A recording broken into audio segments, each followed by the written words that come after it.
Hey, everyone. Yeah, hello everyone. I am so honored today to have Nick Paro with me today. Okay? Nick and I have been in conversations together, okay? And I've been on his show as well. So I'm going to introduce myself today. Okay, we're getting started a few minutes early, but that's okay. All right? So I help marginalized leaders stop surviving power systems and start leading with freedom, influence, and authority. Okay? So today I am honored to have Nick here with me today, who is an Army civilian. Okay? I mean, an Army veteran.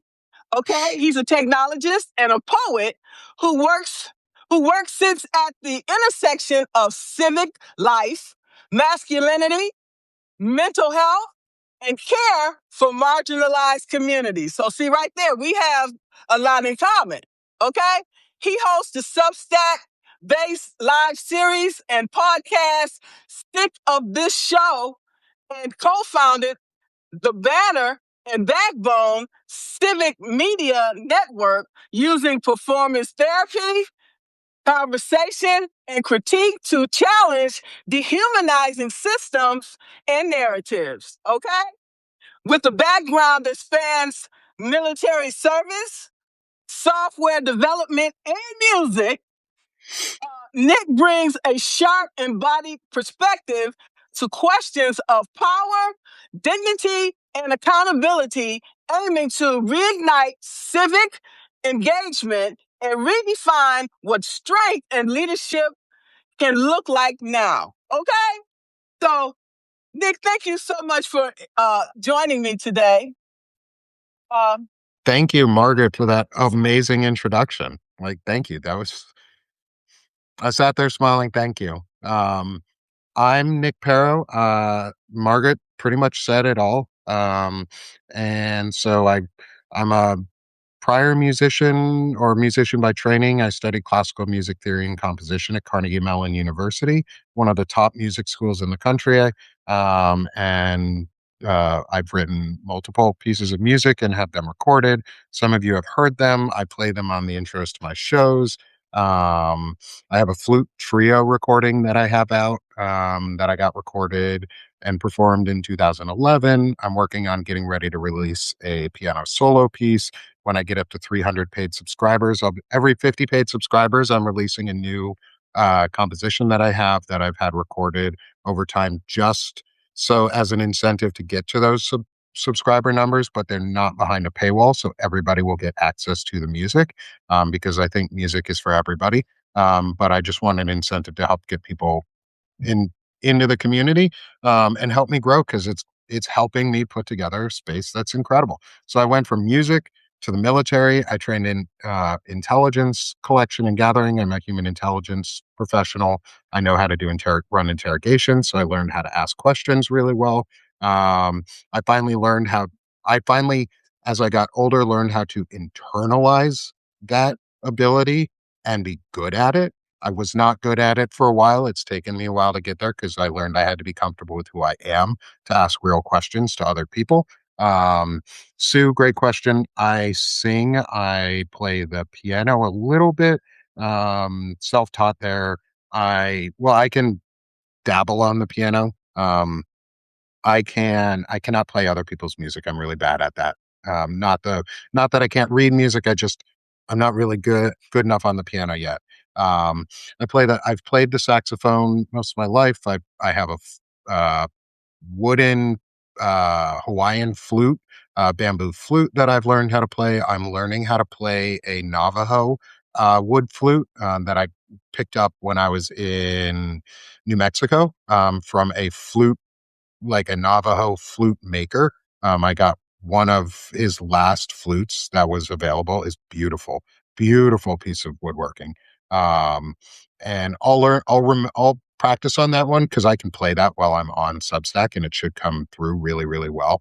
Also, I think I said the clarinets. I've got those. I play most woodwind instruments. I never learned how to play brass. I the mouth techniques were really hard. And I can play drums because I can smash on things, but not very well. Um, I will never claim that I'm a good drummer. Um, but I went from that to being in the military, and then from there I got out. That's where I met my wife. We are best friends now. We've been married for almost 11 years at this point. We've been together for like 13 or 14 at this, like, a long time, and we love each other, and she's my best friend, and my favorite person, so I can't complain, about having my wife, and I've got 2 kids. They're amazing. I went into truck driving, at one point, and I did local pickup and delivery truck driving. I got my second college degree in computer science and with a focus on software engineering.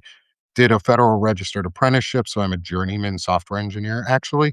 Worked at Amazon for 3 years, worked at a startup for 3 years, and then lost my job.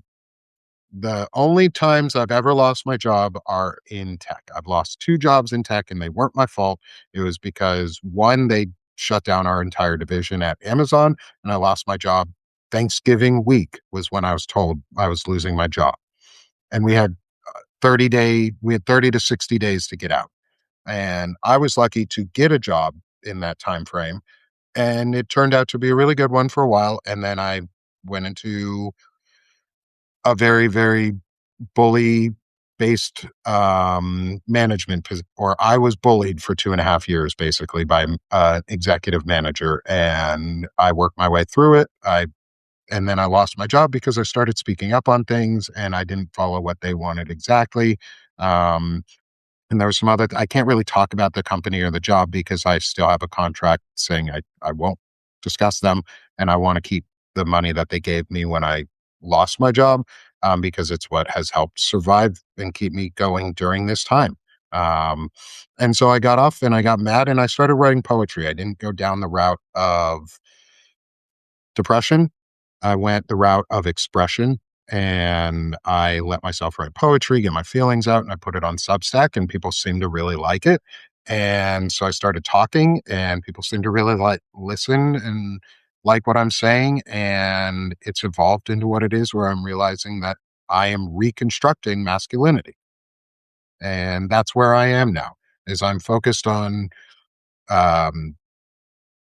I am focused on chronic illness and well-being because I'm a chronic illness sufferer. I have disabilities, and I think others who don't have my privilege are in pain, and I need to help. It's my duty and obligation to help where I can and to serve in this way when I can.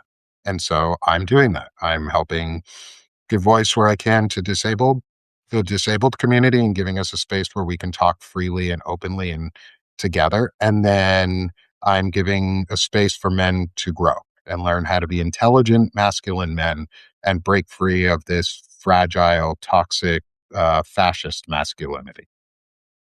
So, and that's why we are here today to talk about the reconstruction of masculinity. Okay. So, who better to do that but you, Nick? Thanks, Margaret. I appreciate that. I appreciate being Yes. considered someone who actually has good ideas on this. Like, to me, like, I have worked to build myself into a better person because I will admit too, when I was younger, I have said things that are reprehensible at people because I didn't know. Or I was in an environment where that was seen as the only thing you could say.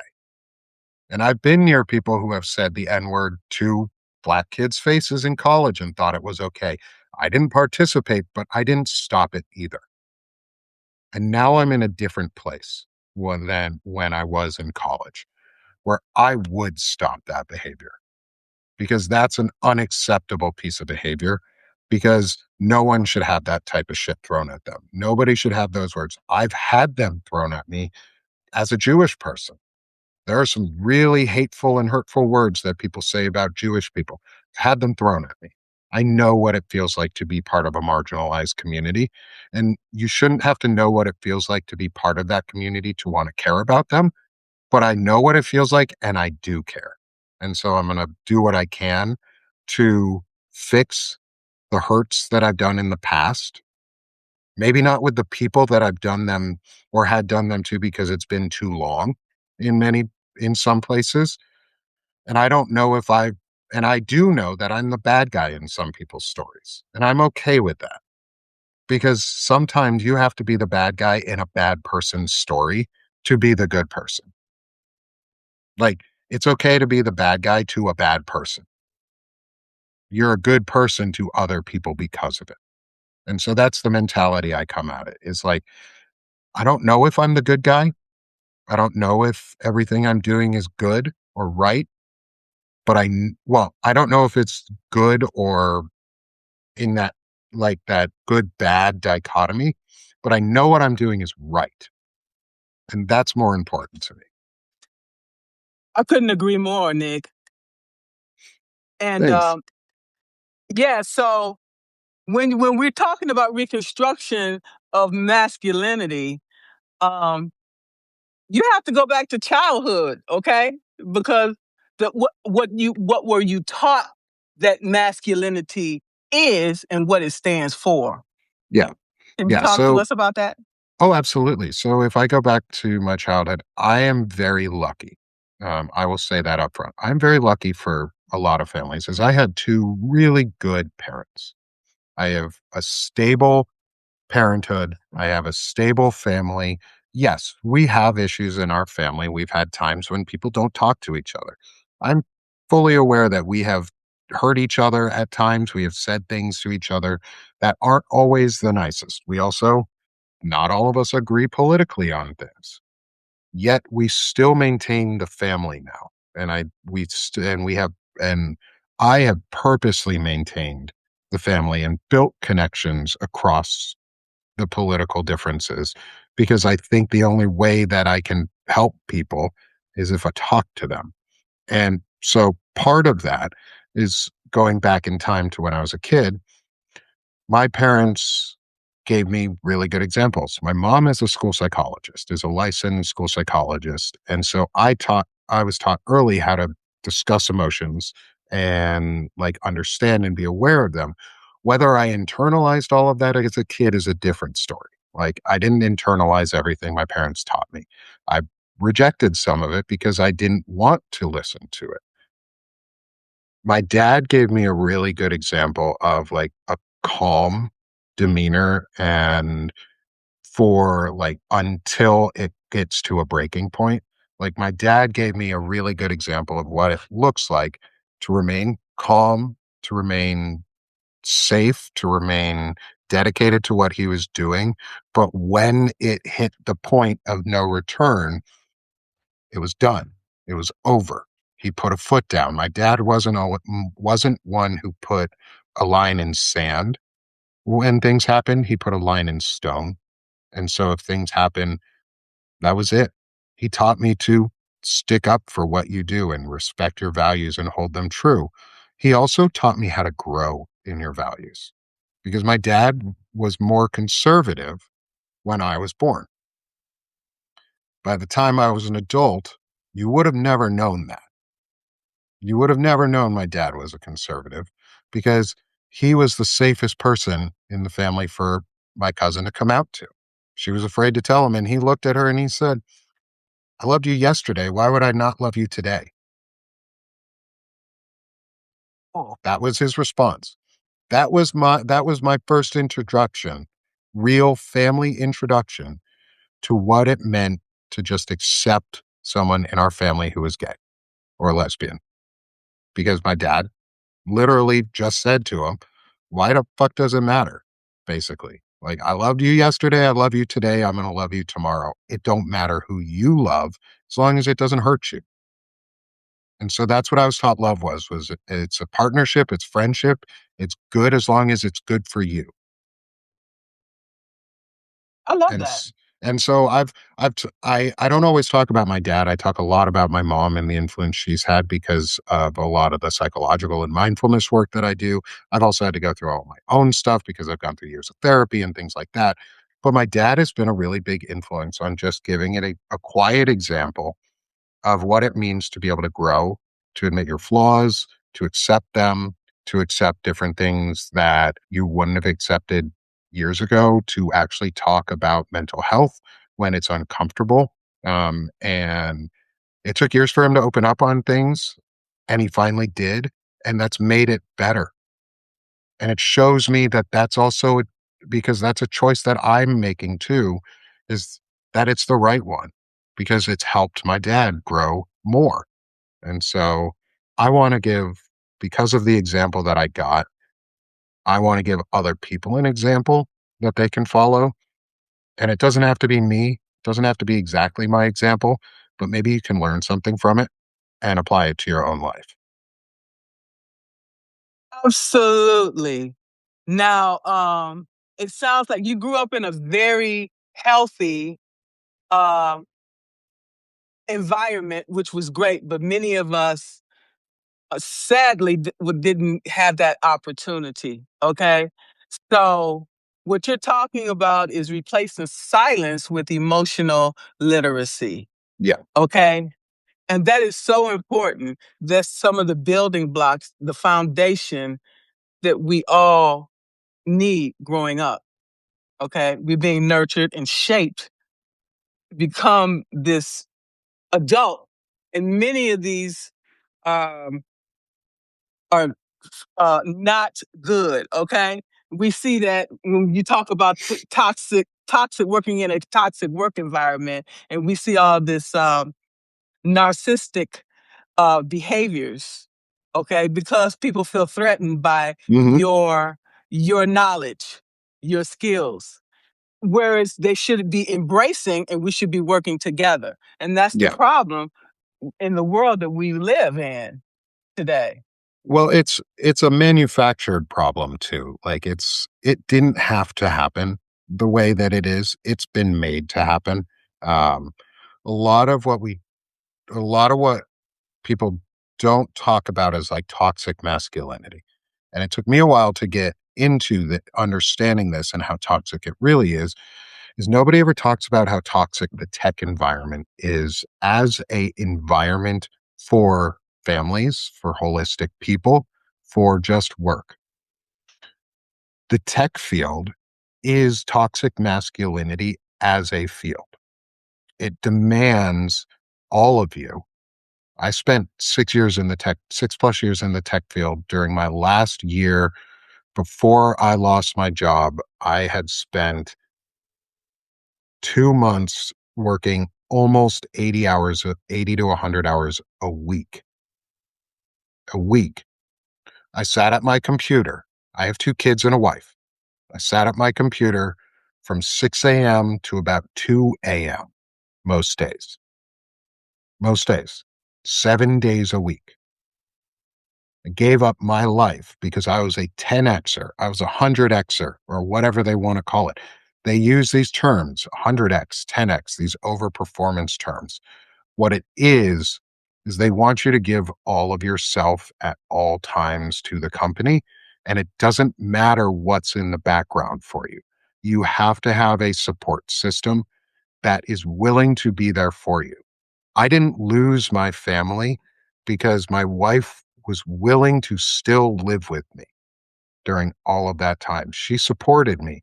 She was basically everything because my job demanded her to be, not me. I didn't want her to be all of that. She had to stay at home. We made the choice at one point during COVID that she was going to stay at home, partially too because everybody stayed at home, but because we didn't need the finances for it. I had a really good, stable tech job, and she was able to stay home. And she loves kids, so why not let her do the things she loves? Um, and it turned into she had to give up everything for me to continue working as a tech worker. That is what toxic masculinity looks like in workforce. That is toxic masculinity as a workforce. That is the tech field. That's what they want. That's why they keep talking about these 10Xers and you're only good if you're good to the company.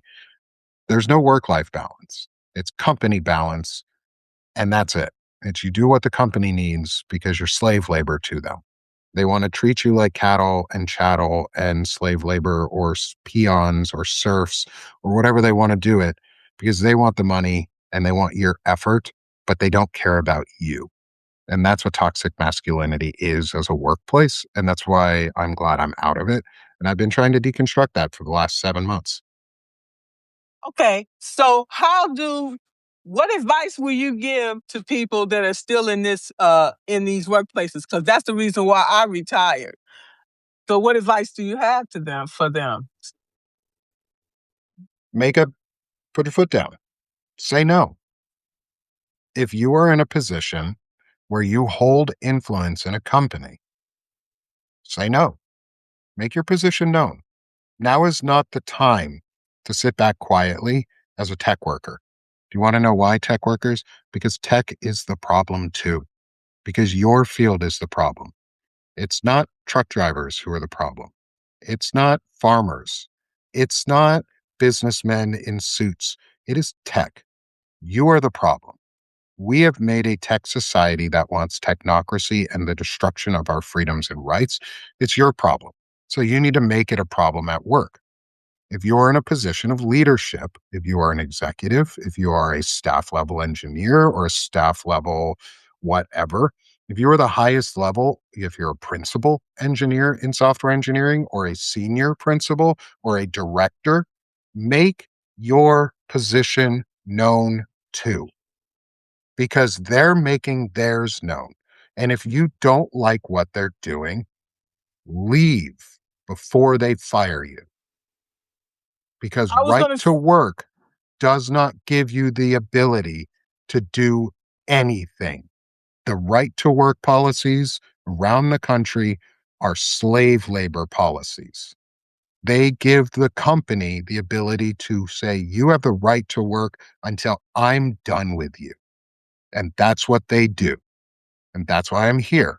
So, what I would say is leave, make your position known and leave. If they're unwilling to change it, leave. Found your own company. Guess what? Tech workers, take out your 401ks. I'm not a financial advisor, but what I am is someone who's not going to fund cryptocurrency. Take out your 401ks. You know why? Because that hurts the billionaires the most. Oh, yeah. Tech adjacent people too, project managers, product managers, ops managers, design managers, seniors at tech companies, not just the techie folks, not just the engineers, all of you. Make your position known. Don't allow your company to turn into a Nazi company that funds a war of genocide and apartheid. You have that choice. That's freedom of speech. Freedom of speech is where you spend your dollars too, and where you let your dollars and your work be used. If you're in a company that is fueling fascism, make it known and then leave. Use your 401k now, because you're not going to get a retirement if you don't. And if you do this and you help us, guess what? I want everybody to have a viable minimum wage. I want a minimum wealth cap and a maximum wealth cap where everybody gets a universal basic income. That includes you techies. You won't get hurt. This will help you. Use your wealth wisely and take it out of the market. I just want to say this, Nick. If you're going to do that, if you're going to challenge the status quo, I would have my alternate plan in place, because they're going to come for you and they're going to fire you if you once you do that. So you better have your ducks in a row. Okay. And on this, yeah, if you're going to do that, make sure you have your ducks in a row. If you have a 401k and you're fully vested in your retirement, take it out. Take all the money out, because that hurts the company. That hurts the companies. They lose money. You know who in that company loses money when you do that? The CEO. And they'll make a difference. That will change their minds when you hurt their bottom line, because you made it a problem. You need to make it a problem. And why I say tech workers specifically, most tech workers look kind of like me. This pretty, very Caucasian looking skin tone, or they're Indian, or they're Asian. And they're groups that have been assimilated into legal white status under the law in the US. They are considered white in the US. It's their fucking problem too. You need to make it a problem for your company to fund fascism. And if you're damn good at your job, make it a real problem. Make it a real problem. Because if you quit and you are the 10 or 100Xer, that company's fucked because they have to replace you and it's expensive. You can do real damage to a fascist company by just leaving. If you know they're doing something illegal, leak it. Take your 401k out, take your money out, get ready to leave your job, put in a, don't even give them a 2-week notice. They don't deserve it. They don't give you 2 weeks when they fire you. Just tell them you're fucking quitting and leave. What they going to do about it? Sorry, like we're living in fascism. Like I'm not in a position where I could leak something like that from a company. Like if they were doing illegal things or funding fascism, and I would, I'm not in a position to do that. I own my own little company and I'm pretty transparent about myself and what I do. But you guys who make the big money, you have the option to do it. And if you take all your money out of the stock market, it's not you that's impacted. It's them. It's the CEOs, and they'll change their minds. It's the investors. It's the people who are making the money off of this. If all of a sudden the market crashes because everybody took their money out of it and didn't let the billionaires steal it, the world would be a better place. There you go. Just Absolutely. that's my easy economic boycott is take all your money out of your 401ks and retirements. It'll tank the market in a good way. So let's talk about this. You talked about choosing responsibility Yeah. over entitlement. Yeah. Okay, talk to us about these entitlements because many of us, like people like me, we don't know how to spell entitlement, but Yeah. let us know what it is. Oh, absolutely. And I've learned that too. Like I have come to see that in real clarity that entitlement tends to go one way in this country and it's white. Entitlement only goes to white people. You can see this really clearly in the Second Amendment in our country. You can also see it really clearly in the First Amendment with the Minnesota Four, who were arrested for being reporters. 4 Black journalists were arrested for being reporters, not white journalists. The message was if you ain't white, you ain't right. It's the same with the Second Amendment. We have taught Americans, and this is something I've really just sort of realized in the way that I'm going to talk about this, is we have trained Americans, specifically non-white Americans, that if law enforcement comes to your house, you comply. America has trained white Americans that if law enforcement comes to your house, you shoot them. What? Uh, the no quarter laws. Second Amendment for Americans is about castle laws, is about protecting your home.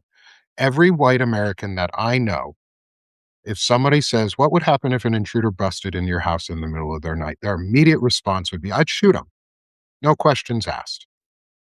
You ask the same question to a Black family, to a Middle Eastern family, to an Asian family, their response is not, I'm going to shoot them. It's, I'm going to comply because they'll kill me otherwise. We have taught Americans, we have taught everyone in America that white makes right, and the only ones who are who are truly entitled to anything in this country are white, and they're men, and especially around guns, because we don't police white men with guns. We police every other community. That's why the Black Panthers coming out in Philadelphia is so powerful because they're a Black militia group. They're a well-regulated militia, and I'm going to use the right terms on that. It's also why we consider Black groups gangs and white groups militias. It's because a gang isn't a well-regulated militia under the law. It's just a gang of thugs and thieves and rapists and criminals. But you never hear white militias like the Proud Boys being called gangs. They're roving gangs. They call themselves well-armed militias. What's the difference between the Bloods and the Crips and the Proud Boys? They all do illegal shit. The only difference is one is predominantly black or minority community, the other is predominantly white. And so we have taught each other in America that white makes right. And I'm fucking tired of it. Like, that's all I can say is I'm tired of that themology because it means white people are entitled to something and we're not. Superior.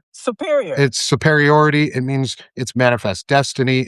It was the we're entitled to take all of America and North America and make it part of the United States. We're entitled to go to other planets and take them over for America. We're entitled to go to the moon as Americans, not as citizens of the globe, but Americans specifically, and more predominantly white Americans. Our history, the history of America is white, is genocide for white people. History of Mormonism is genocide for white people. We were taught in the Baptist church, okay, that Jesus was white. He sure as hell ain't. He looks, I mean, if he was white, he'd look kind of like me for the most part. Like, I've gotten away being dressed up as Jesus because I have curly hair. When it grows out, I have this really nice Middle Eastern bushy beard. My family can trace its lineage back to Israel on one side. Like, I could pass as Jesus. I'm more Jesus than white Jesus is. Jesus was definitely not blonde haired and blue eyed. That would have been the miracle, is if he was He born had in the Middle East with blonde hair and blue eyes. Like, he that had would have dark never skin. fucking happened. He had dark skin. I don't think it was from the sun. I don't think. And here's the thing, isn't wouldn't the child of God appear to the people that he was appearing to in their color or as them, as one of them? Wouldn't Jesus, if he was all powerful or God is all powerful, wouldn't he appear to the black community as black? Would he not appear to the Middle Eastern community as Middle Eastern? Would he not appear to Northern Caucasus Mountain communities as white? So who is to say that Jesus was white? Who's to say he was black? Who's to say he was Middle Eastern? Just because you want to make him that doesn't mean he's that.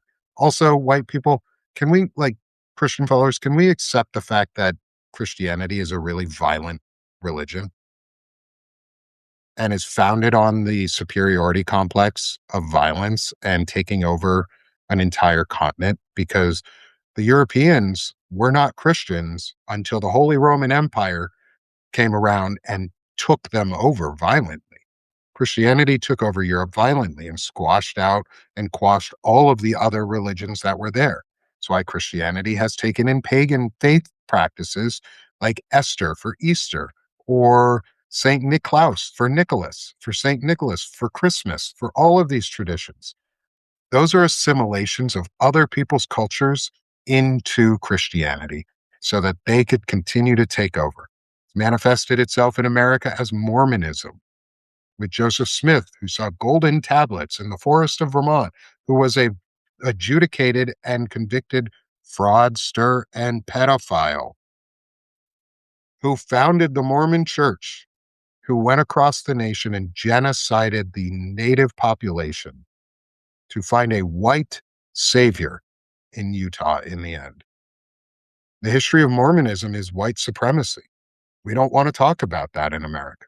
Nobody ever talks about the fact that Mormonism didn't let black people in until like 20 years ago, if that. They don't They let used to gay have, folks in. Like, but yet and still, I see all the Mormons coming in all the in the black neighborhoods, but at least they come two at a time, because so they can protect each other. So I I don't understand that. I want to talk about that just for a second, just to get off base, because I also think this is important. The indoctrination that goes on for these children through these types of events is awful. The the No, I'm not saying don't misconstrue my words. Not all Mormons are racist, just like not all white people are racists. I'm not a racist. I'm proudly anti-racism. But enough Mormons are, and it was founded on it, and they have to accept that. You have to be willing to accept your own flaws. That's what masculinity is to me. I've come to a thesis around intelligent masculinity and this discussion through all of this is masculinity is taking ownership of your actions and being willing to live with the consequences of those values and actions. Mormons don't want to live with the consequence of the values or actions of their church. They hide it. I'm not saying Mormons are all racist, but the church is founded on racism. And unless they're willing to confront that, then it's just like the old saying is if 10, 11 people sit down at a table and one of them's a Nazi openly, you're all Nazis. You're a racist or you're pro racism if you are not actively fighting against racism. Silence is not unguilt. You are Birds not, of a feather flock together. yes. Yeah, you have, if you are willing to let it happen, then you're no better than the person doing it. You're willing to let children be raped and tortured or have to be abused through these walking around mission trips that they do because you know how it's cold as shit outside in the US right now? You know how 2 weeks ago it was like zero everywhere and like cold as shit? You know who was still walking around outside because I saw them doing it every fucking day? Were the Mormon sisters, the young girls who are not adults yet. Or they're young adults, maybe. Maybe they're in college, they're right around that time, walking around in sub-zero temperatures all fucking day. They cannot go inside unless you invite them. They cannot take or get drinks or things from you. They cannot ask for things from you unless you offer them to them. So, my recommendation, because this is indoctrination and abuse, we just let it happen in this country. We just see it as normal that kids have to go wandering around proselytizing to other people and getting in really dangerous situations. There's a reason they go out in groups of two. It's so those girls do not get raped or taken. That is why. They go out in groups of two so they don't get raped or taken. They go into random people's houses or they get yelled at all day by people who don't want to hear what they have to say. If you want to make a real difference, to really make an impact on these children who are going around proselytizing and evangelizing everybody, be nicer than hell to them. Be the nicest person that they have interacted with all day. If you don't believe in their faith, be the nicest person they have interacted with all day. If you're Jewish, make sure to tell them. They'll leave you the fuck alone because you're a collected tribe of Israel. They don't want to deal with you. We're already done. We're already in their mind saved. But if you're an atheist or if you're a Baptist or you're a Calvinist or pros, Presbyterian or whatever, if you're anything that's not Mormon, just be nice. Be the nicest person that they have interacted with in the entire day. They'll remember that. They'll bring that back to their church and they'll go, what you told me wasn't right about all these people. Like I met this gay couple who was so nice. Or I met this atheist couple who was so amazing and so nice and listened and taught me about stuff and was just kind to me. They'll bring those things back. That's what we have to do. That's why I don't push people away. That's why I purposely bring people into my life as hard as it is, because it's important. Because we have to be actively anti racist, or you're just, at this point, you're not actively anti racist or actively anti pedophile or actively anti fascist. You are pro. Neutrality means you're pro. If you're not going to stop it, you're in our way. I love that. So basically, you're defining manhood internally, not culturally. No, it is cultural. I am defining Okay. it on both levels. I think Okay. masculinity has a place for both because it's a better humaning discipline. So a lot of what I've learned also applies to transgender, to by gender fluid, to women, to everyone, to anybody under the spectrum of a gender of any sort. This applies to you. It's a cultural thing to me. Like politics is downstream from culture, and our culture is fucked up. Our culture is racism. Our culture is racism right now. And so to me, I have like it's the refusal. So the true thesis definition I wrote is it's the intelligent masculinity is the refusal to outsource accountability onto others and the discipline to live with the consequences of your actions and values. It's actually not about all people are created equal. Not everybody is created equal. All people are created to inherit equity though. Everybody has value by definition of being alive. Everyone deserves equity. Equality doesn't always help. Equality would be me giving a disabled person a set of stairs to get up, just like regular people. E- Equity is building a ramp. So we need to get Sustainable. over the idea of equality. It's equity we need. Our society needs to be an equitable society, not just an equal, but an equitable one. You were also talking about sustainability when you're talking about the ramp because it's Yeah. of this reuse. Yep. Yep. And that ramp helps more than disabled people. It helps everybody. Because what happens if you're hurt one day and you cannot walk up that flight of stairs? If that disabled person didn't have that access, you wouldn't either. Elevators are meant for disabled people, not for you people who can walk upstairs. You're just fucking lazy. Go walk up the damn stairs. Elevators are for disabled people and folks with handicaps and folks with needs. So get the fuck over it, ableist assholes who want to take away all of our rights. And I've learned like I'm learning actively on how to check my own words. And so this is where I think it is both. It is both a internal discipline and it's cultural.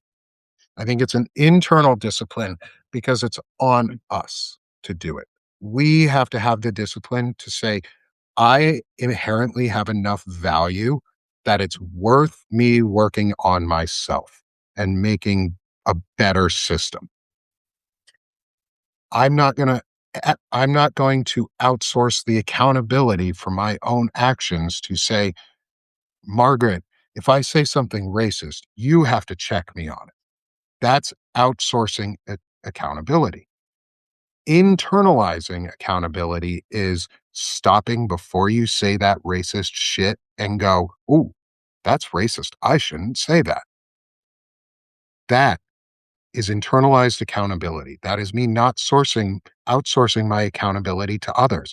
It's me saying racism exists and white people are racist right now in America, hurting the Black community. It's not on the Black community to fix that problem. It's on me. It's on the white community. It's on the oppressors to fix the problem, not on the oppressed. Victims shouldn't fix a problem that isn't theirs.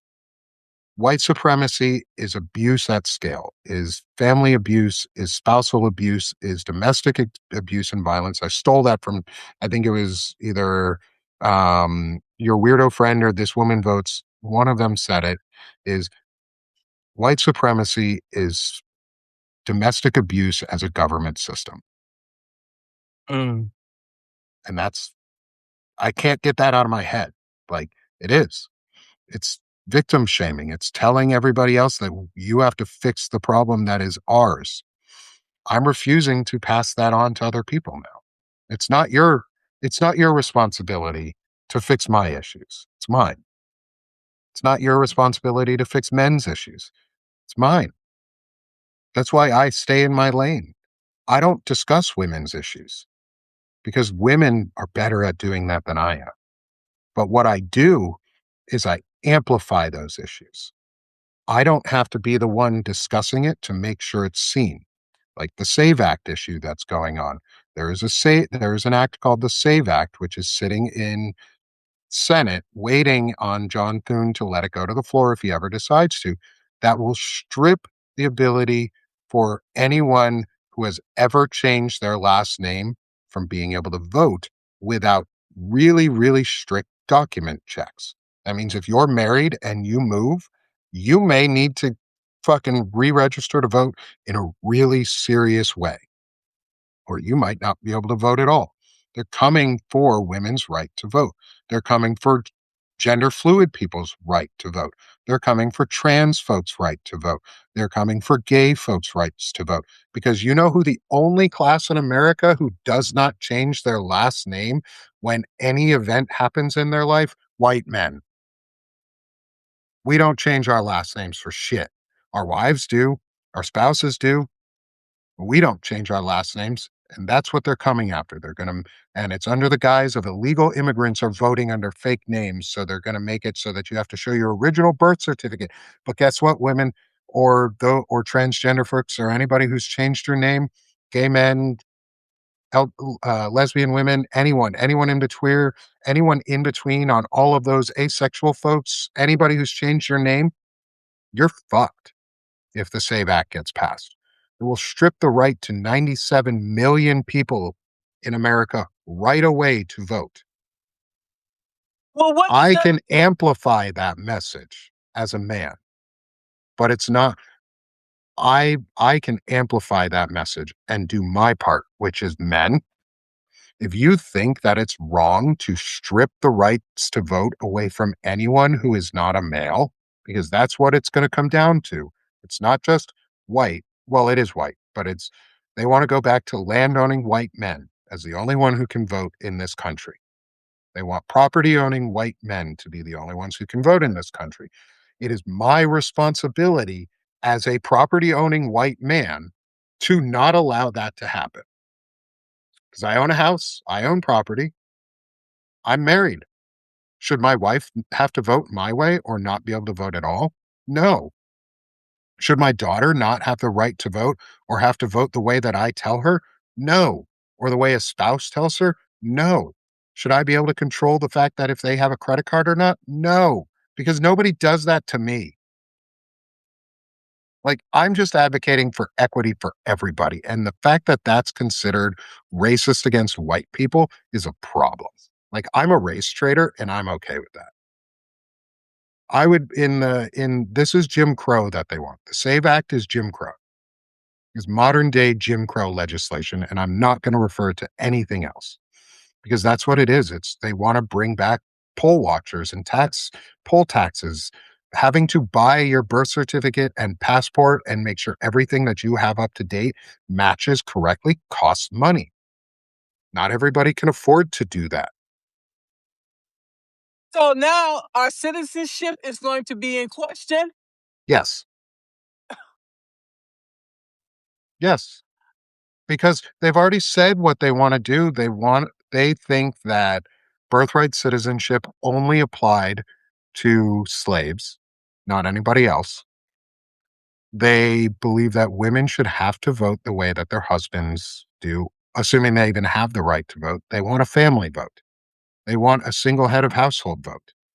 That's the America that they envision. Gilead, Handmaid's Tale, like, we have modern corollaries to what this would look like in terms of movies, but people aren't paying attention enough. The SAVE Act is sitting in Senate waiting to be brought to the floor. It's already passed the House. It's waiting to be brought to the Senate floor for just in time to get it in before the election so that women, your ability to vote will be in question. So what I can do is I can amplify the message that Melissa Corrigan has made and the steps that she's talking about of what you need to do to get your documents straight to make sure that you have everything ready, because the fact that women need to bring fucking documents to a polling place to be able to vote if this goes through enrages the fuck out of me. And I will be a poll watcher if I need to. We need to start having people come out and say, no, you can't just fucking push her away. She's got her documents. She gets the right to vote. We need men out there who are willing to stand up in front of everybody else, not because we deserve the attention. I don't want any fucking accolades from this. I'm just here to make sure other people get the same rights that I have and same freedoms that I have. I don't want accolades. I just want everybody else to be at least bare minimum what I'm getting.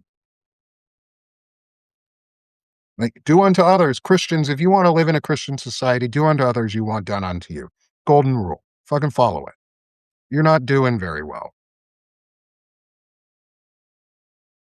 And so, like, my form of leadership isn't always nice. It's very direct. Again, good is subjective, bad is subjective. Nice, soft, hard, strong, weak, all subjective. I'm blunt as shit, if y'all haven't noticed. I like to be blunt, I like to talk, and I like to tell people how I feel, and if they're uncomfortable with that, that's a them problem, not a me problem, because I'm not threatening. I don't threaten people, I don't use violence as a form of pressure, because that's domination. I have a real big issue with domination. That's bullying. I have a real big issue with domination, which is why I'm doing an intelligent masculinity series about not outsourcing your accountability onto others because that is domination, not discipline. Discipline is knowing that when you're right or wrong, you get to live with those actions. I've made some wrong choices. I hope I've made some right choices recently. I hope I continue to make right choices, but I know I'll make some wrong at some point. I'm not going to beat myself up for it all the time. I'm going to evaluate what I did wrong and learn from it. And if I need to apologize at places, I will. If I don't, I won't. It's the ability to guard my intellect, my emotional center because I vowed I'm worth it, but also realizing that everybody else is worth it too. So what are some of the things that gets unlearned?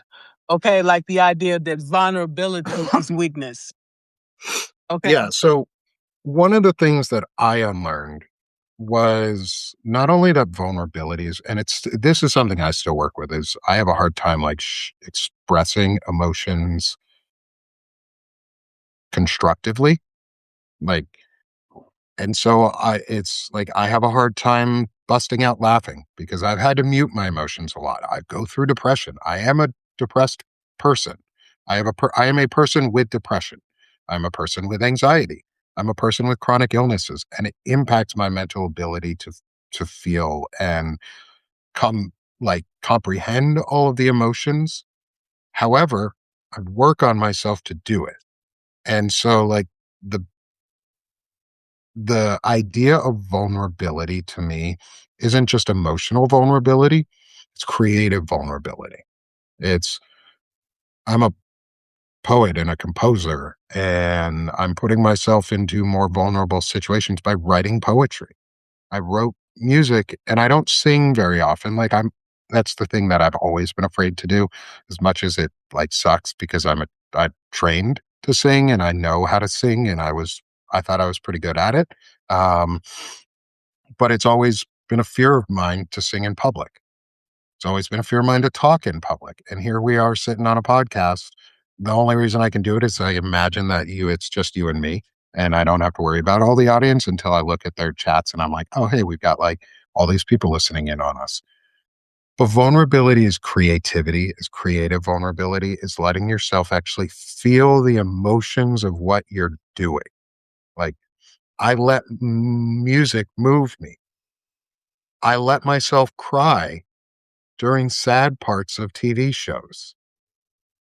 I let myself cry during sad parts of animes. I love animes, and they have a lot of emotion in them. I let myself do it, and then I let my kids see that I do it too. I let my wife see that I do it too because they do it.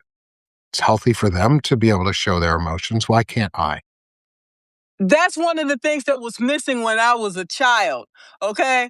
I didn't get a chance to see that, to feel that. And that's very important growing up.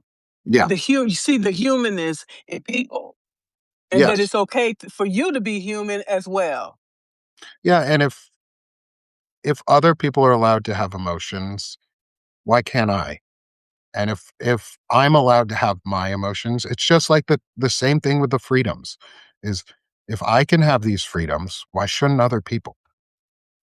If women can be well-rounded human beings who are able to both feel their emotions, go intelligent mind and wise mind and emotion mind and filter through the groupings of the mind category, like I do a lot of therapy and mindfulness therapy. And so wise mind is a huge thing for me. There are two ends of the spectrum. There's intelligent mind, there's emotion mind. One is where you're hyper logical, one is where you're hyper emotional. It's a spectrum. It's a sliding scale in between those of what wise mind looks like. You have to be able to adjust it for each situation. You have to be able to be strong enough to say no to yourself inside before you say anything outside. The most powerful examples of those, of people who do that, are women. I'm not saying all women are good at it. There's some who are bad too. Just like there's some men who are incredibly good at their emotions and are great examples of it too. We just have to be willing to listen and find, or as my friend Sherrod said, Sherrod Swaney over at Centered America said, is men, go find a group of men you can cry around. You'll learn how to have emotions after that. Like women do it. Why can't I? Why can't I have friends that I can cry around, laugh around, joke with, have fun with? Why do women get to have all the good time? Why do women get to have that good time? Why do I have to be taught that the only form of masculinity is oppression and domination? That's not fun. Do you see how ugly people look like Stephen Miller? Do you see how ugly JD Vance looks? Or if they weren't wearing makeup, they're ugly human beings because your emotional ugliness manifests itself outward too. And intelligent Wow. masculinity manifests itself. I have good skin. I don't look like a penis walking around like Stephen Miller does. I don't have wrinkled up emotion, like facial features and just exude an aura of hate. People come up and talk to me.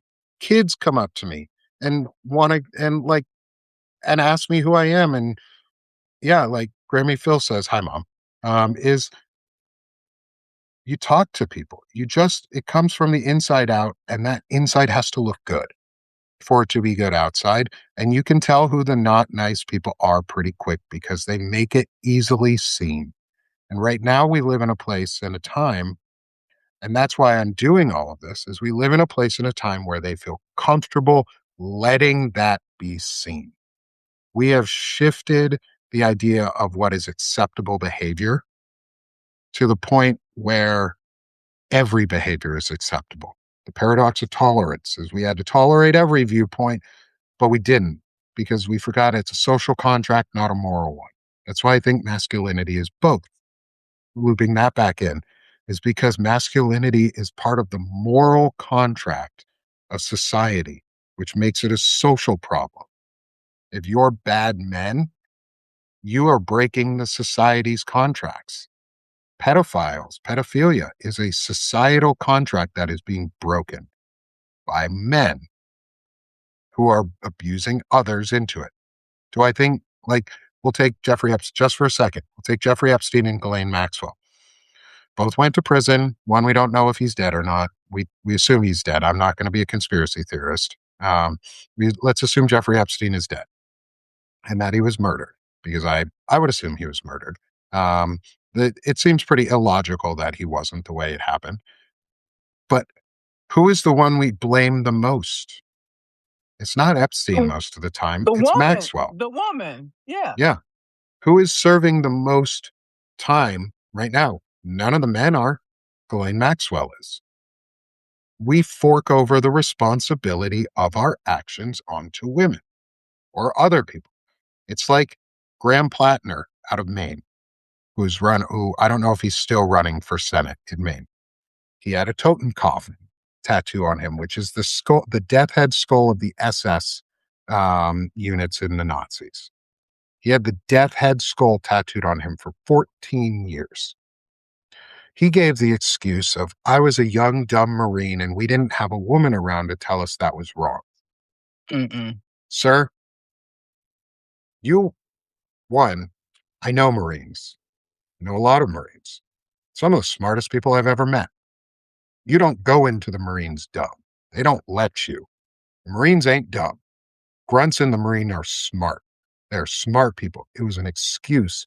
You wanted to blame the fact that no one would, that you didn't have friends there who could tell you no or say no, this was dumb, or you didn't have the courage to say no, this is dumb. And you went along with it for 14 years, which means you were okay with what you had on you. The point is, you tried to shame all of that onto women. Graham Plattner, who was running for Senate in Maine, had a Totenkopf tattoo, which is the SS Death Head skull from the Nazis, for 14 years. Covered it up after it was found, and he tried to say that the only reason he got it was because, yeah, he's a Democratic candidate for Senate. Democrat in Maine. Graham Plattner. And he said that the only reason he didn't get rid of it was because he didn't have a woman to tell him it was the wrong thing to do at the time. Bro, fuck you. How do we call ourselves better or different than the Nazis and the Nazi Party and the regressive Republican Party? Because they're not conservative, they're regressive. They're trying to regress us backwards. Yes, Graham Plattner out of Maine had a death head skull for 14 years. He was also an anti fascist investigator, so he knew exactly what that fucking skull meant. He knew. And he chose to keep it on him for 14 years. Covering it up now does not give you a buy, and then blaming women for not knowing and blaming the rest of Marines saying you're dumb. If that's how you're going to act in the primaries, what you going to do when you're in office? Are you going to rape children? Are you going to Curious. protect I'm just curious. pedophiles? I'm curious. How come the Army didn't see it? Because the Army recruits white supremacists all the time. Because the military recruits white supremacists all the time. It's the reason all of the bases in the South are named after Confederate generals. The only way that we got white hillbillies to volunteer for World War II, for Vietnam, for Desert Storm, for post 9/11 and the global war on terror was to appeal to the racism. We appealed to the racism. We appealed to white supremacists. We appealed to racists. I'm not going to sugarcoat it. I won't sugarcoat that history because we have to Keep it real. confront it. We have to confront that history. To Find Out podcast does a lot of interviews around that. And there's so much that's going on. Like they did an interview with Graham Plattner, and I still don't believe Graham Plattner. I still think he's a shitty fucking. He he did the wrong thing, and he shouldn't be running, and he needs to get out. He shouldn't be representing the Democratic Party. It's the same thing as what would have happened if, and I hate using these references, and I hate doing this, but it has to be said. What would have happened if, say, Qasim Rashid Esquire was running for Senate, and it came out that he had an ISIS tattoo on him? What would happen then? What if Mamdani had a tattoo on him that was pro ISIS? What if a black person came out and had a Black Panther tattoo on them? Or something along those lines? They would have been run the fuck away. They would have been run out of the primary. Yet Graham Plattner got a televised a bunch of TV spots going, oh, I didn't know. I got it in Europe at a like Romanian tattoo shop. Yeah, man, you went and found a tattoo shop that did Nazi tattoos. Those are hard to find. You went to one. That was a choice, man. You made the wrong one. Senate is not the place for you to make up some sad sob story to try and get like pity votes. I don't pity you. Stop giving white people passes for problems that we have made. Live with the consequences of your own actions. Like Michael I Cohen, mean, people like that. Live with those consequences, dude. Well, I wouldn't vote for the man because more time out of 10, he's gonna be voting with the Republicans anyway. Hmm. Yeah, exactly. Like, And I'm that's what assuming you're a set MAGA him for traitor. him. Yeah, I'm That's assuming why you're a they MAGA set him player. up. Hmm. So they probably gave him money and said, "Hey, we're gonna give you this money, and we want you to, you the Democrat, but we want you to vote with us." Yep. You Yeah. know, I mean, corporate Democrats who don't stand up to say abolish ICE, who are not out there um, who are not in Minnesota, who are maybe on book tours. There's more important shit to do than going on a book tour right now, fuckheads. Like, if you're a Democratic congressional member or senator and you don't want to say abolish ICE or stop this, you're just you just want fascism later. Like, I can't unless you prove to us that you don't want fascism, you just want it later. Corporate Democrats are fascist later, not fascism now. They want slow fascism, not quick. We need to get rid of all of them. It's not a Republican only issue. There's a lot of racism in the Democratic Party too. A lot of it. Has anyone ever seen James Carville speak? He's a racist. He's a misogynist. He's an asshole. He did some ad spots for James Tallarico against Jasmine Crockett. And James Tallarico hasn't come out and said, hey, I denounce this guy for doing these ads. He's a really bad person and says some really shitty things about women and about my female candidate or the candidate I'm against. And Jasmine Crockett does not deserve those types of attacks because she's an amazing human being and a great congressional member right now. And I'm proud to run against her because we both share the same values. You see how easy that was to say, James Tallarico? If you want my respect back, fucking kick James Carville to the curb. Get rid of anything that you did with him. Like, why we are propping up the racist portion of the Democratic Party. I don't want to be Republican light. I don't want to be fascist light. I want to be progressive. I want to be a place where we progress forward, where people get equity and equality. Yes, both, but equity more. Because we need a societal that's equitable for all of us. And so I'm just out here doing my part, calling out men who. Why do I think James Tallarico did not speak up? Because I think he's a coward. It does not take a lot to call out James Carville. Doesn't take a lot to call out Adam Kinzinger when he says stupid shit. It doesn't take a lot to call out Michael Cohen. Doesn't take a lot to call out Joe Walsh. Look at Joe Walsh. He's the perfect example of a Republican who's helped start the Tea Party movement, who has changed his entire way of being and has evolved into a human being that values dignity. He is a person that I don't attack. Do I disagree with him on some issues? Yes, but he has evolved. James Tallarico is a coward because he hired and advertised with James Carville, knowing he is a racist and a misogynist. And he's unwilling to say, I shouldn't have done that. That's what makes him a coward. That is what it is. It's nothing else. I like James Carville. I like what he taught, or sorry, not James Carville. I like James Tallarico. I like his message. He has a beautiful view of Christianity and of love and of compassion. Go be a preacher, dude. If you're going to preach Christianity in the House of Congress, in the halls of Congress as a senator,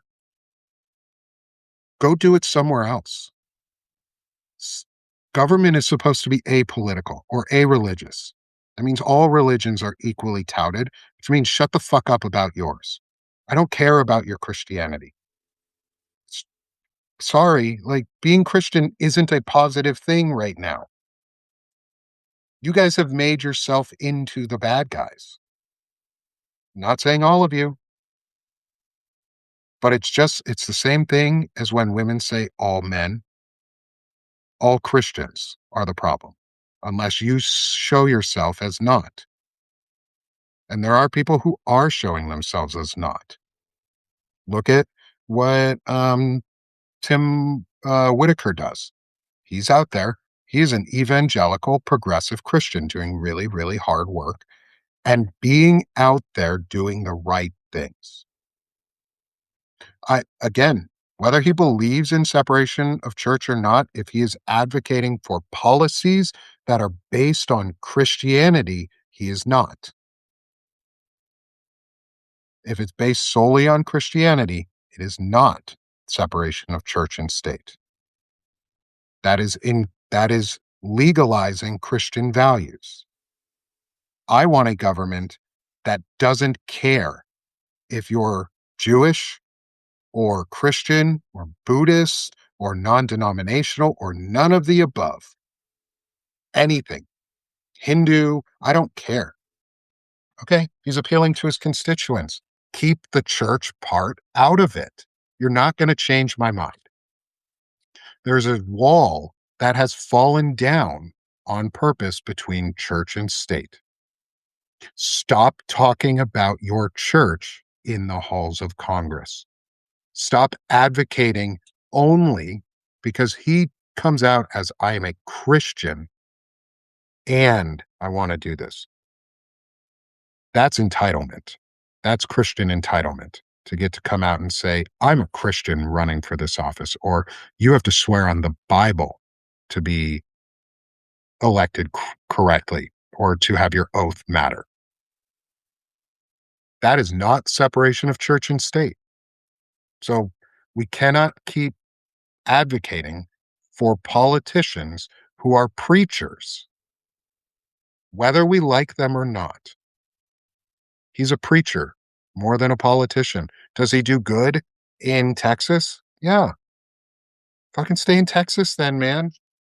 Run for state office where you'll actually have more impact because Jasmine Crockett has done the work.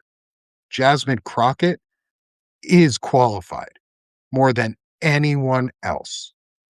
So whether James Salarico, whether I like James Salarico or not, or his opinions, don't matter. He's not as qualified as Jasmine Crockett is. She is more qualified. She is the better candidate. She has the credentials for it. She has worked her ass off in a way that he never had to. And she is a threat, and they are afraid of her. And she is a threat to the Democratic establishment because she doesn't look like me. The Democrats are equally as racist. They're just better at hiding it. You should ask Wajahat Ali or Qasim Rashid how racist the Democratic Party can be. You should ask Zohran Mamdani because it was vote blue no matter who until Zohran came out. I wonder why. I wonder why it was vote blue no matter who until Zohran came out. Is it because he wasn't white? It's not because So, he's a socialist. It's because he wasn't white. so all of these politicians are selling us out. Yes. Every last Not one all of of them. them. Not all of them. The majority. I would s- I would say some of them are not. Like AOC, I doubt she's trying to sell us out. I doubt Jasmine Crockett's trying to sell us out. I doubt Chris Murphy's trying to sell us out. I Melanie Stansberry, I think it is her name. Connecticut, I believe, is where she represents from. I don't think she's selling anybody out. Chuck Schumer, Hakeem Jeffries, the old guard, abso-fucking-lutely. I absolutely think you're selling us out. Jamie Raskin, I don't think he's selling us out. I don't think I hope Ro Khanna's not selling us out, but he's awfully close to some of the tech bros and that side of the world. Like, I think the only until we get money out of politics, we will always have to ask the question is who's selling us out? Um, and until we get Follow over the the money. yeah, you have to follow the money and you have to get rid of the old white guard because we're not doing any. It's not working. We've had 250 years of control of the US. We haven't done a good job right now. Like we are doing a bad job. The Confederacy was a bad job. We didn't reconcile with that. Jim Crow era was a bad job. We didn't reconcile with that. World War One and World War II were bad eras. We haven't reconciled with the fact that we sent Anne Frank back to fucking Germany. We sent those kids, we sent Jewish kids back to Germany. We sent Jewish families back to Germany because they weren't white enough. We don't have a good legacy in this country. Our greatest sin is white supremacy, and until we're ready to fight that and get over it, we're never going to move forward. And so I'm out here breaking it because if you ain't trying, you're not helping. Get out of the way. Yeah, if you ain't trying, get out of my way. Hakeem Jeffries. And here's the thing. Retire. Like, that's the thing, senators, congressional members, if you don't want to do it or you're too afraid to do it, just leave. If you retire now and break quorum, and this is something on the civic side, thank you for letting me go long, Margaret. I love this. This is so much fun. On the civic side, is most people don't remember this, is if the U.S. government, federal government, say House of Congress, goes under the requisite members needed to produce a quorum to actually represent, because everybody has quit, special elections are required. We shouldn't be waiting until the midterms. That's 10 fucking months away. We've gone through four weeks and it's felt like 2 years. We don't have to wait. We are being lied to that we have to wait for the midterms. The parties do not get to decide elections. The people in the state do, not the parties. The parties are just an apparatus that has lied to us and told us we have to be red or blue, not red, white, and blue. That it's us versus them, not all of us versus them, the tiny them, the oligarchs, the robber barons who are robbing us bare. That's why they're called robber barons, because they rob us bare. And they're doing it over again, and they're pitting us against each other because they have made it defined as red versus blue and not red, white, and blue. E pluribus unum, out of many one. One great nation out of many diverse peoples, out of many individuals coming together collectively to make a great nation. We can change a lot if our congressional members had, hopefully it doesn't do the weird thing for me. It'll do a celebrate if I put my fingers up because I have the emojis on the, and I don't want this a celebration. We can do two things. We can pressure our representatives and our senators to retire immediately if they're unwilling to do their jobs. Then we can have special elections. And because we can walk and chew gum, and we can pressure our elected representatives to change the law, because that's all it is a law on the number of representatives in the House and increase it immediately. They could do that. They choose not to. They set the number of representatives in like the 30s, 20s and 30s. Like we should have 750 something representatives right now. Like there is a proportional there's an actual like formula that they have found that works that says based on a proportion of your society, these are the number of people you would need in a parliamentary style representative system to properly represent this amount of people. For us in our nation, it's roughly 750. The thing that would do is it would immediately break gerrymandering because districts would become small and you would have to actually be part of your district. It would also force elections immediately because those seats would have to be filled. We don't have to wait until the end of this year to do that. If enough people just said, fuck you, you're out, they would be out. Who are they to say that they get to sit in that seat forever? Who are they to impede my right to vote? I'll vote whenever the fuck I want. And so if we want to vote them in and out, we do it. Citizens together, e pluribus unum, out of many one government that works for many of us. You know how we do that? Citizen-led pressure. Civic action is if your senator or representative sucks, tell them to retire immediately. If they have their retirement in place already and they're good to go for the rest of their lives, tell them to fucking go today. Don't give them extra time. Don't say, wait until we vote you out. You're going to lose your job if you vote. We're going to vote you out. No, tell them to retire. Tell them to leave. Tell them they're doing a bad job. Shame them. Hurt their feelings. Tell them they suck at what they're doing. Tell them, Cory Booker, that it's an incredibly, incredibly bad look to go on a fucking book tour while people are dying in Minnesota from ice. How about you go sit on the fucking front lines? And if you're not willing to do that, leave. And if you're not willing to leave on your own, then we remove you. Guess what? Thomas Jefferson, as shitty as a person as he is, specifically talked about this. There's a mechanism in the Constitution for citizens to remove the entire government. We're just not ready to do that. We can do it without fucking firing a single shot, too. There doesn't need to be weapons to remove people from Congress. If enough people just got up and said, hey, we're going to hold a vote today on who our new representative is because you don't represent us, guess what?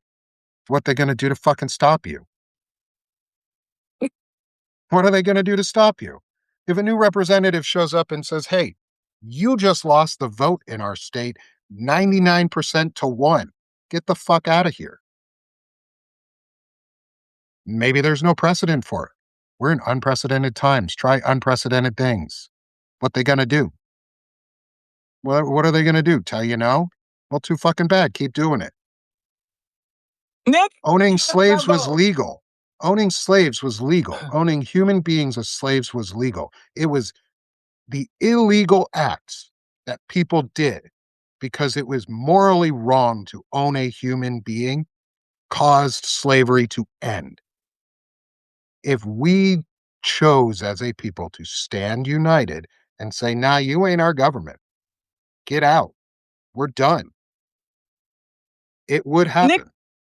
Nick, had you ever thought about running for a political office? Yes.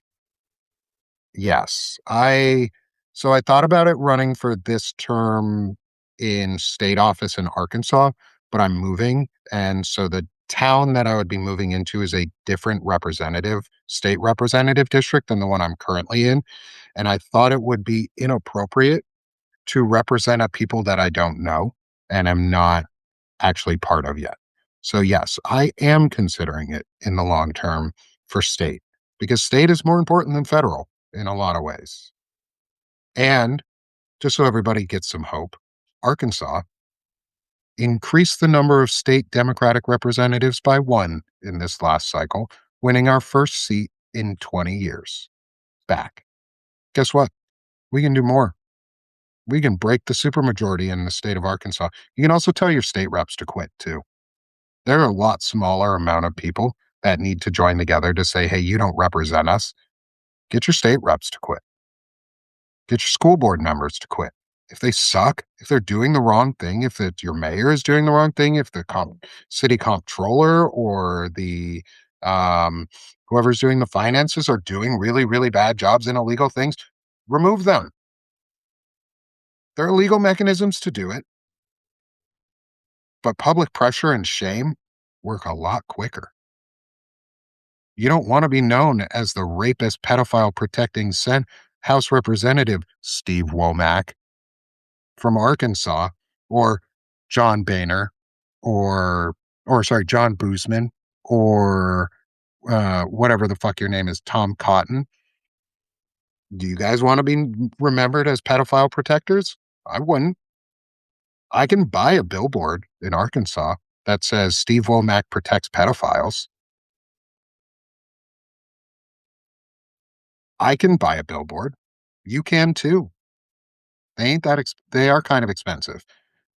But imagine what would happen if a million billboards went up in every congressional district and people just went out and said, representative who is not voting to release the Epstein files or not voting to impeach a president who has clearly violated his oath of office and has clearly committed crimes that are high crimes or misdemeanors, like clear as day.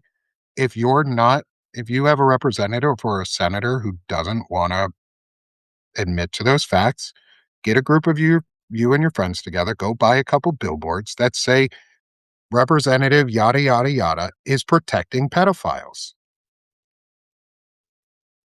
is protecting a traitor. That'll get the message across. Be creative, y'all. We gotta be creative. Like that's why we gotta be creative in our solutions because they do it. You see Charlie Kirk billboards, you see Jesus is King billboards. I saw a Christian flag flying above the American flag in Oklahoma the other day. That's illegal as fuck. They see themselves as a Christian group before Americans. Let that sink in, y'all. It, you don't fly a flag above the US flag in the States. That's violation flag code. You can go to jail for it. You can go to jail for that shit. But they do it in Oklahoma. So why can't I buy a billboard that says Donald Trump's a pedophile or Steve Womack, you protect pedophiles or Mike Johnson, here's your grinder profile name. Like, I don't have a problem outing these people. They're not protecting the communities. They're not part of our communities. If you're gay and a Republican and actively voting to harm other people, and you have the power to hurt other people, not just a voter, but you have the actual legislative power to hurt people, say Mike Johnson or Tom Cotton or what's his name, Josh Hawley out of Missouri, who are all clearly gay men.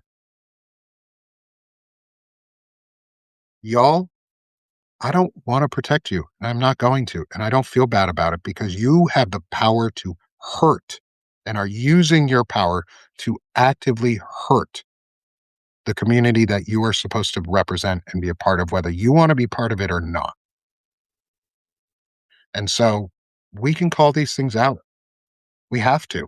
It takes us to do it. Who do you think puts up all these anti abortion billboards or all these like hate billboards that come up that you see? Small groups on the right that get money, big groups on the right that get money. Why can't we do it? Someone, please go out and buy some billboards. If you got money, maybe we'll start a GoFundMe or something for billboards. Like, we'll buy some billboards and we'll just start putting them out in everybody's congressional districts because that's what we can do. That makes a point. It sends a huge message. If your district all of a sudden just has 100 billboards in it calling out the representative as a pedophile protector. Just saying. Or if somebody at Grinder, hey Grinder folks, y'all know how how Grinder crashes every time the Republicans come into town? And like how there's a huge spike in usage every time a Republican convention happens? They're not your friends or allies. Leak that. There's no data protection laws in the US. Fuck them. They break the laws all the time. Use your skills for good. Give us uh, Mike Johnson's Grinder profile name. Give us Josh Hawley's Grinder profile name. Give us Lindsey Graham's profile name. Give us Jim Jordan's profile name. Like, you all deserve to be outed for the sins that you are doing against all of your community and everyone else because you are not a member of that community. You're just a hateful person. And if you want to be a member of the community, do something about it. You have the power to. And that's Well, my closing message to everybody is, hey, use your freaking privilege. Use your power where you can. Like, thanks, Luis. I don't always get all hyped up these days, but like this really irks me. All of this. And we need to stand up together and do something. And it's going to take a community effort because democracy is community at scale. Fascism is abuse at scale.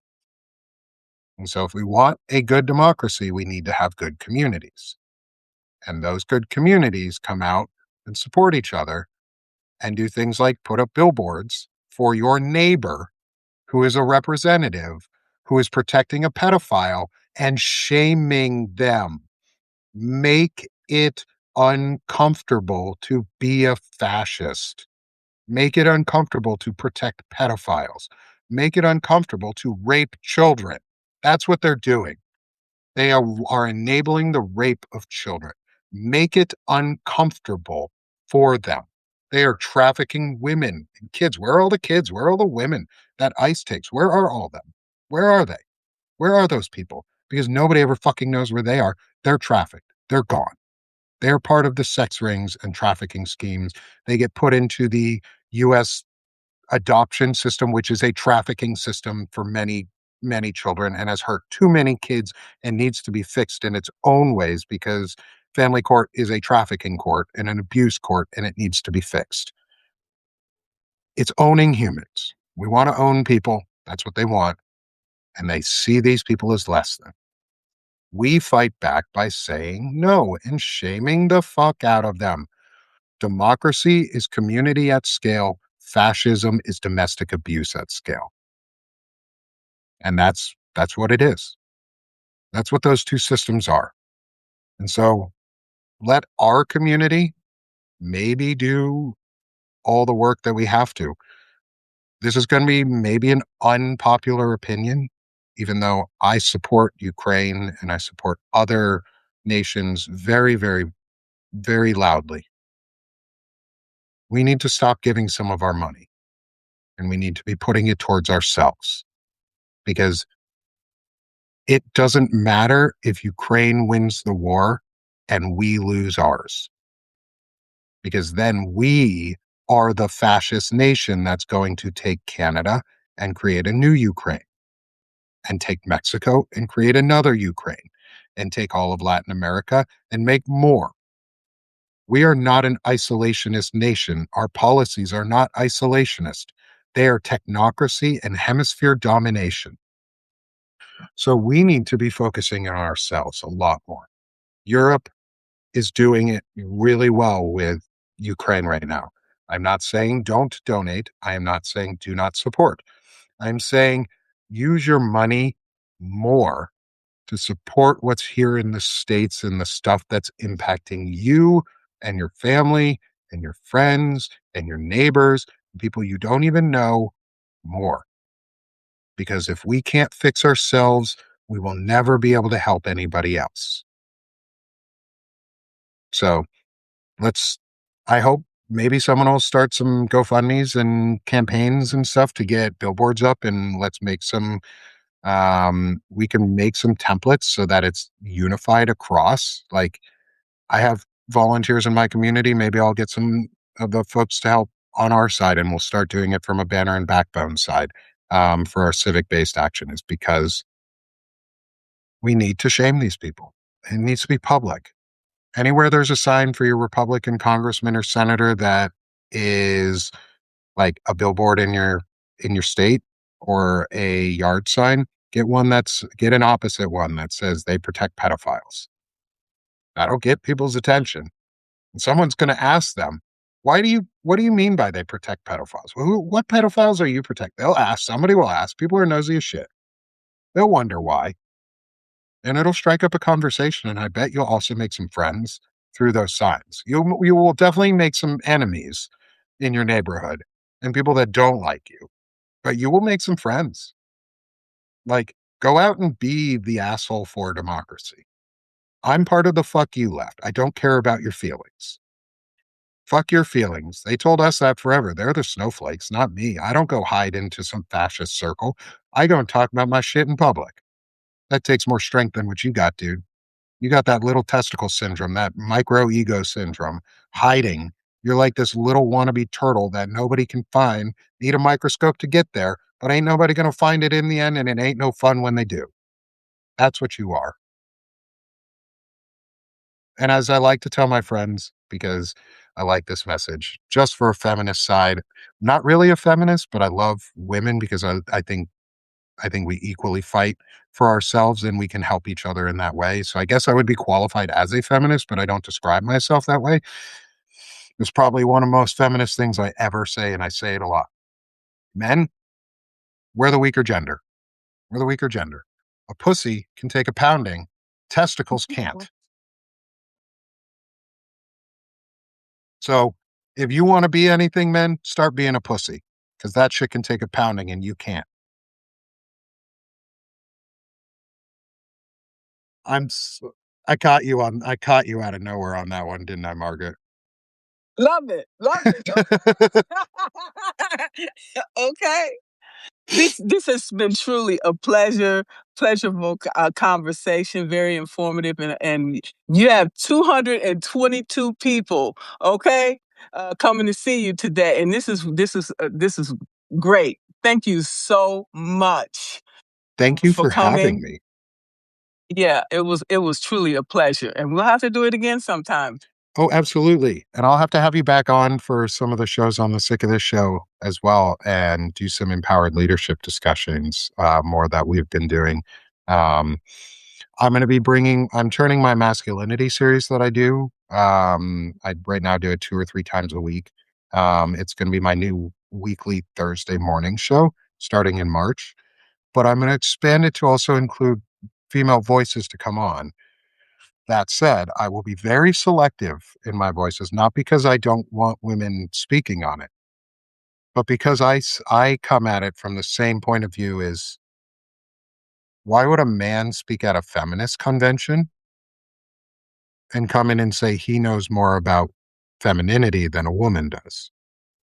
So men, we need to be the ones coming into masculine areas and challenging each other. We can take our cues from women, but I don't need a woman to lead me. I don't need her to pull me along that path. I choose to go that direction. And so I choose, and I know it might not be as popular of an opinion, but I have chosen and I continue to choose for this series because I've been asked a couple times, why aren't there female voices? Well, it's just like if I came into a chat on femininity and said, why isn't there a man speaking?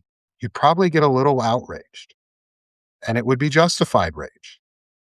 And so I'm going to make sure that the spaces I create for men to learn from feel comfortable for men. And unfortunately, a lot of men feel uncomfortable learning from women. And if I can be a good role model that helps them learn that that's okay, that they can learn from women too, then that's what I'll do. But it has to be male dominated. So I won't change who I am.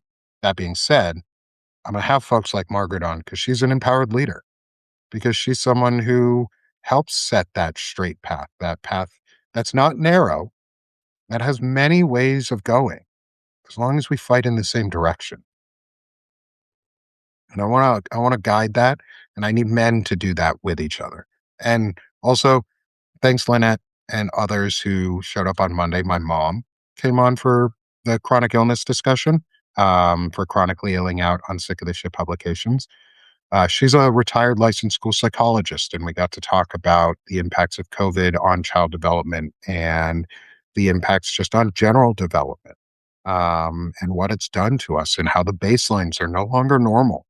And we need to remind ourselves of that, and we need to work with that, and we need to move forward with that.